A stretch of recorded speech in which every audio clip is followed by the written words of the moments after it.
Greetings to all. Welcome to Future Officers Academy. Today we are going to see the daily current affairs of August 3. So today we are going to discuss the topics are 72% of personal income taxpayers opted for new tax regime in 2023 to 2024. So this which comes under GS3 Indian economy. Next, the center reissues draft notification on eco-sensitive area in Western Ghats. So, which comes under GS3 paper environment. Next, India selects a 2 crew members for Axiom 4 mission to ISS. So, which comes under GS3 paper science and technology. Axis of resistance, which comes under terms and terminology we have to know under this. Next, Mozambique, which we have to know under the location. Next, editorial analysis. And finally, we'll be seeing the international organization one topic. So our first topic is about 72% of personal income taxpayers opted for new tax regime in 2023 to 24. So why it is in news? In the financial year 2023 to 24, 72% of Indian income taxpayers choose a new tax regime, a rise attributed to recent enhancements in 2023 to 24 budget. Changes include reduced tax slabs, increased tax-free income limit, higher tax rebate, and raised standard deduction, making the regime more attractive. By the July 31 deadline, income tax return filings rose 7.5% to record 7.29 crore. Of the 7.28 crore returns filed for assessment year 2024 to 25, 5.27 crore were found under the new regime and 2.01 crore under the old regime. The new tax regime introduced in 2020 became more attractive after changes in the 2023 to 24 budget. So we have to know about old tax versus new tax regime. In old tax regime, we have exceptions and deductions. So it allows over 70 exceptions and deductions, including HRA, LTA, and deductions under the section 80C up to 1.5 lakhs. So under old tax, we have first the tax slabs. So in tax slabs, we have rupees 0 to 22.5 lakhs and nil, 2.5 lakhs to 5 lakh and 5 percentage, 5 lakhs to 10 percentage lakh. Next 20 percentage above is rupees 10 lakh, that is 30 percentage. In standard deduction,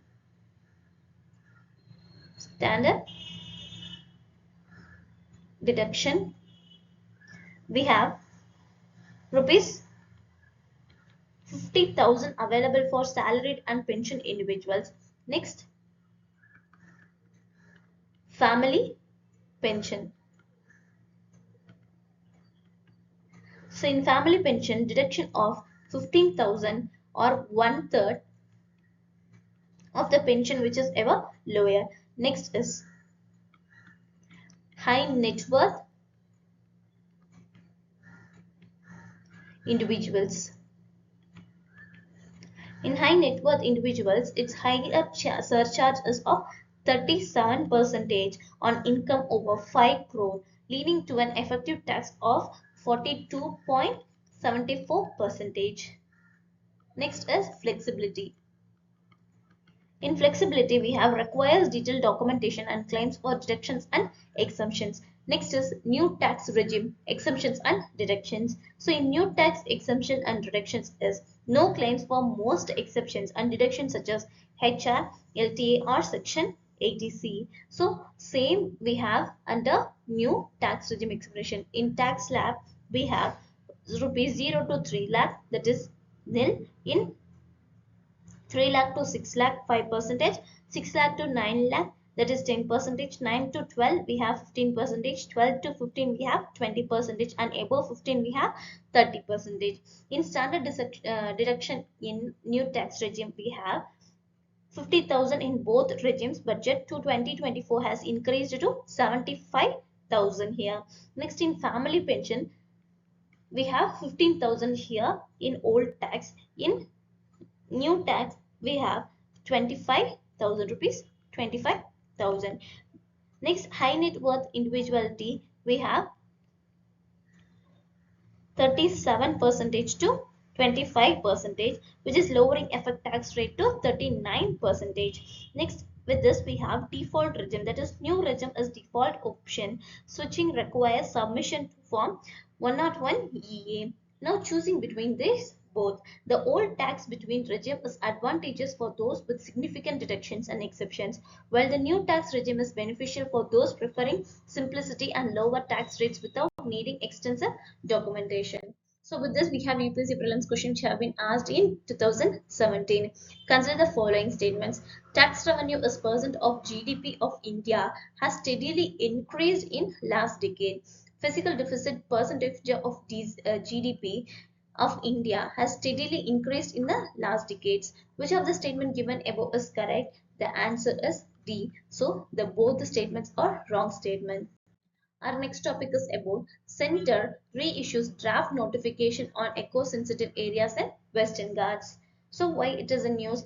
The Union government has reissued a draft notification classifying parts of the Western Ghats as ecological sensitive areas for the sixth time. The draft, which imposes economic activity restrictions, has faced repeated objections from states.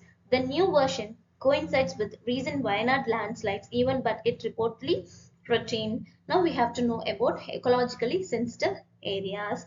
So ASA are regions recognized for their environmental significance where human activities are regulated to protect biodiversity, ecosystem and natural habitats. These areas are often home to endemic species of plants and animals and are crucial for maintaining ecological balance. The Environment Protection Act of 1986 allows the central government to restrict industrial activities in these sensitive areas to safeguard their ecological integrity. Although the term eco-sensitive zones is not explicitly mentioned in the Act, provisions exist to prohibit to regulate activities based on biodiversity and environmental consideration. Now we have to know about recommendations. First we have the Kadgal Committee. So in Kadgal Committee, it says that recommended declaring the entire Western Ghat region covering 1,29,000 square kilometers as ecologically sensitive. The commitment sponsor creating three zones, that is economically sensitive areas 1 and 2. So and also we have 3. So this ESA 1 and 2 facing the strict restrictions on economic activity. States opposed these recommendations leading to modifications. In Kasturi Rangan Committee, they re-evaluated the protection measures and reduced the area of protected regions by half. The committee allowed the states to propose their own ESA boundaries, with Kerala being the first to do so. Now, the new panel formed by the government. So, in April 2022, the Centre formed another panel to re-examine suggestions by these six state governments while keeping in view the conservation aspects of disaster-prone pristine ecosystem as well as rights, privileges, needs and development aspirations of the region. The Centre and expert panel held 10 meetings with states having Western Ghats to discuss the fifth draft notification at various forums. The sixth draft notification issued on Friday declared 56,600 square kilometer of the Western Ghats of ESA in the states have Gujarat, Maharashtra, Goa, Karnataka, Kerala and Tamil Nadu. So with this, we have the main previous year question which have been asked 2021. Differentiate the cause of landslides in Himalayan region and Western Ghats. So you can practice on this question. Our next topic is about India selects two crew members for Axiom 4 mission to ISS. So why it is in news? Group captains Shubhashanu Shukla and Group Captain Prashant Balakrishnan Nair have been selected as prime and backup mission pilots, respectively, for the Axiom 4 mission to the International Space Station, that is ISS. This follows a joint ISRO-NASA initiative announced during Prime Minister Modi's US visit in June 2023. The mission will involve scientific research and technology demonstration, enhancing cooperation between ISRO and NASA. Now we have to know about Axiom 4 mission. So it is a private space flight to the International Space Station. It is operated by Axiom Space and used as SpaceX Crew Dragon spacecraft. The mission marks NASA's fourth primitive astronaut mission organized in partnership with Axiom Space. The mission is part of NASA's broader strategy to transition low Earth orbit activities from government-led initiatives to marketplace where NASA is one of the many customers. It involves transporting astronauts to the ISS abroad SpaceX Dragon spacecraft for 14-day mission duration. Next, we have to know about the crew. So under crew, we got Peggy Whitson. Next, Slavos Uznaski, Tibor Kapu, Group Captain, Group Captain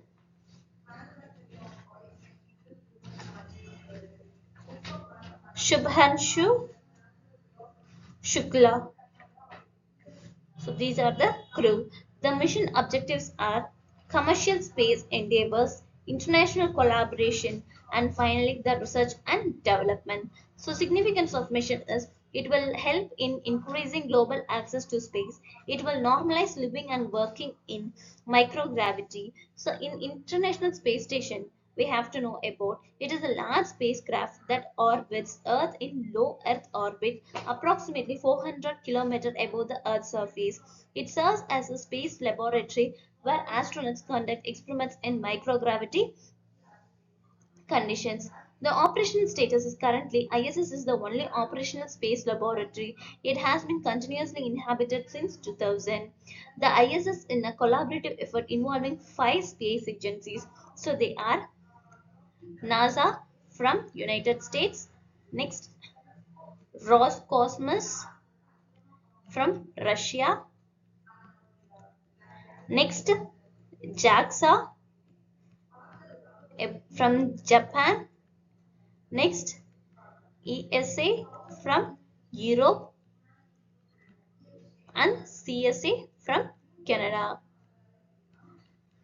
So their orbit and speed is the ISS completes approximately 16 orbits around the Earth daily, with each orbit take about 1.5 hours. It serves as a platform for various scientific experiments, space exploration studies, and technological advancement in a zero gravity environment. So with this, we have the UPSC prelims question which have been asked in the year 2016. The Mangalyaan launched by ISRO. It is called the Mars Orbiter mission, made India the second country to have spacecraft orbit the Mars after USA, made India the only country successful in making spacecraft orbit the Mars of its first attempt. Which of the statements given below is correct? The answer is C, 1 and 3. The first and third statement is correct. Our next topic is about axis of resistance. So we have to know about why it is in news. Recently, the Hamas leader was assassinated in the airstrike in Tehran, and experts believe that Iran could hike up attacks against Israel through its allies' axis of resistance. So we have to know about axis of resistance. It is a coalition of Iranian-backed groups. The coalition's name is said to be inspired from former U.S. President George W. Bush use of the term axis of evil. So referring to Iran, Iraq and North Korea. With this we have to know about the formation. The roots of axis of resistance go back to the Iranian Revolution of 1979, which paved the way for radical Shia Muslim clerks to come to the power to expand its political and military influence in a region where most powers such as US allies Saudi Arabia are Sunni majority nations. Iran's new regime began to support non-state actors. Another reason for this was to deter threats from Israel and the US. Iran has seen Israel creation in 1948 as a means for the US to influence the regime for its strategic interest. So we have to know about the group members. First, Hezbollah. So Shiite militant organization it is. Next, Hamas. Palestine Sunni militant group in Gaza. Next, Palestinian Islamic Jihad. that is PIJ, Sunni Islamist militant group Palestine. Next is Houthis, Zaidi Shia militant group Yemen. So with this we have the UPSC prelims question which have been asked in the year 2018. The term two-state solution is sometimes mentioned in the news, the context of the affairs of Israel. It is the answer. Next, we have to know about Mozambique.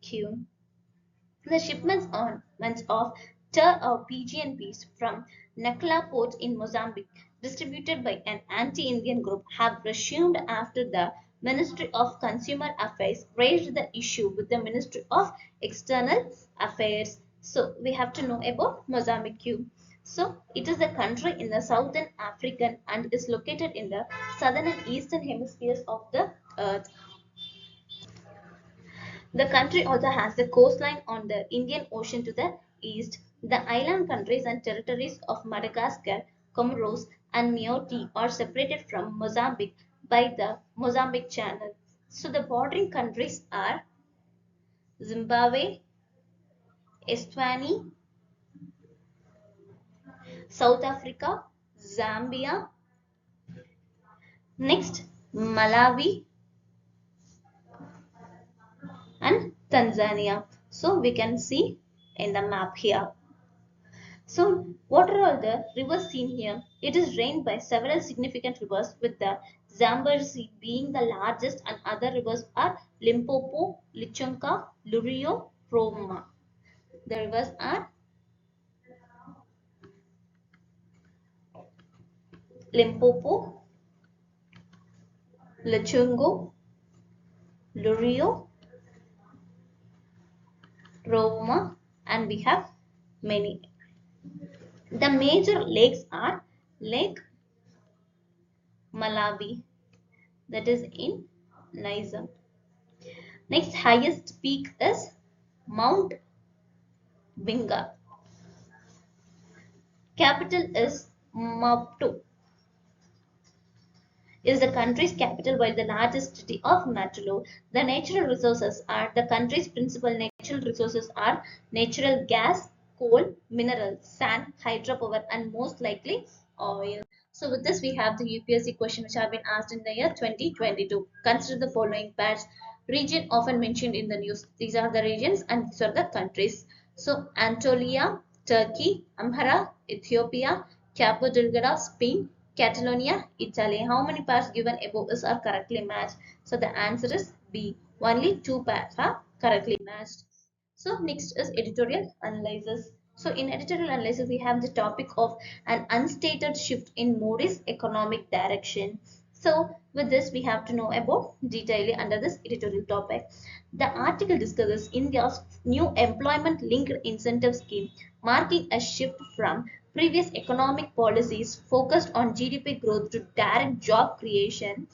It critiques past strategies like Make in India and production-linked incentives, highlighting the need for employment-focused policies to address country's job deficit. So we have to know about employment linked incentives. So the employment linked incentive scheme is an acknowledgement of the shortcomings of previous strategies, offering direct investments to corporations to increase employment rather than relying on indirect methods. By lowering marginal labor costs, ELI is expected to encourage companies to hire more people, paralleling the logic of production incentive in the PLI scheme. Unlike the production linked incentive, which focuses on increasing production, employment linked incentive aims to ensure that the economic benefits reach the workforce, thereby addressing the broader goal of economic development and improved living standards. Now, the government failure of initiatives. First, we have the previous economic strategies. That is, over the past decade, the Indian government relied on traditional economic models such as trickle-down approach and production-linked incentives, which did not yield the expected job growth. Next, the initiatives like Make in India and corporate tax cuts aimed to stimulate investment but failed to translate into significant employment opportunities. Next, the jobless growth. Despite policies designed to boost production, employment growth has been stagnant with study indicating negligible employment growth rate of just 0.01%. Now, what are all the issues of job and ideas deficit? First, the job deficit. The scarcity of jobs in the economy has led to politically driven proposals such as job reservation for locals, reflecting the urgent need for effective job creation strategies. Simply criticizing such proposals without offering viable alternatives is counterproductive, highlighting the need for innovative ideas to address the employment deficit. Next, the ideas deficit. While traditional economic reforms are often cited as solution, the ELI scheme offers a novel approach aiming to recertify the capital labor imbalance and stimulate job growth in tangible way. Next, the unemployment trends. The unemployment rate has shown fluctuations with the reported decline from 6.0% in 2017 to 18 to 3.2% in 2020 to 2023. Now we have to know more about the employment linked incentive scheme. So, the center will implement three schemes for employment-linked incentive as a part of Prime Minister's package, focusing on enrollment in the Employees Provident Fund organization, nothing but the EPFO. So in the first scheme, this scheme will provide 1 month wage to all persons newly entering the workforce in all formal sectors. The direct benefit transfer of 1 month salary in 3 installments to first-time employees as registered in the EPFO will be up to rupees 15,000. The eligibility limit will be a salary of rupees 1 lakh per month. So this scheme is expected to be benefit 210 lakh youth. Next, in second scheme, an incentive will be provided as specified skill directly both to the employee and the employer with respect to their EPFO contribution in the first 4 years of employment. The scheme is expected to benefit 30 lakh youth entering employment and their employees. Next, the third scheme. This employer focused scheme will cover additional employment in all sectors. All additional employment within a salary of rupees 1 lakh per month will be counted. The government will reimburse to employees up to rupees 3,000 per month for 2 years towards their EPFO contribution for each additional employee. The scheme is expected to incentivize additional employment of 50 lakh person. Next, the skilling program. A new centrally sponsored scheme will be launched to skill 20 lakh youth over a 5-year period. 1,000 industrial training institutions will be upgraded in hub and spoke arrangements in outcome orientation. So the next is the relationship between economic growth and employment in India. The relationships are job creation challenge, weakening employment elasticity, recent trends, quality of jobs, impact on women, and correlated growth. The US perspective is that in constant of India's GDP centric approach, the United States, the world's largest economy, places a strong emphasis on employment levels. The chairman of the US Federal Reserve, J. Paul, consistently highlights the importance of achieving full employment while maintaining price stability. Now, why does India not prioritize employment to the same degree? The first is historical perspective that India's approach to economic development has influenced by its post-independence history. When India gained independence in 1947, it faced widespread poverty and economic growth was seen as means to uplift the masses. Next, the development paradigm, policy framework, data focus, political considerations, globalization trends, and finally the lack of comprehensive social safety nets. So that's all from this topic. Our next topic is about World Bank Group. So under international organization, we are seeing the World Bank Group. So it was established in July 1944 during the United Nations Monetary and Financial Conference at Bretton Woods, New Hampshire, USA. The initial purpose is to help rebuild European nations devastated by World War II, later expanded to include global development and poverty reduction. The components of it are International Bank for Reconstruction and Development, that is IB RD. Next, International Development Association IDA, International Finance Corporation IFC, Multilateral Investment Guarantee Agency MIGA, International Center for Settlement of Investment Disputes, that is ICSID. So these are all the components. The membership, it has 189 members. Headquarters is located in Washington DC, United States. So the main function is provides loans, credits, and grants, offers technical expertise and policy advice, research development issues, and the funding is through issuance of bonds in the international financial markets and earnings from its investments. The governance led by the president with the board of governors and board of executive directors. Here, India's involvement. Here, founding members since India is a founding member since 1944. So first loan approved in 1949 for Indian Railways. So that's all from this topic. So to read this document, you can visit our website. Our website link have been provided in the description. To get more daily current affairs videos, follow our YouTube channel, also our Telegram channel. Thank you.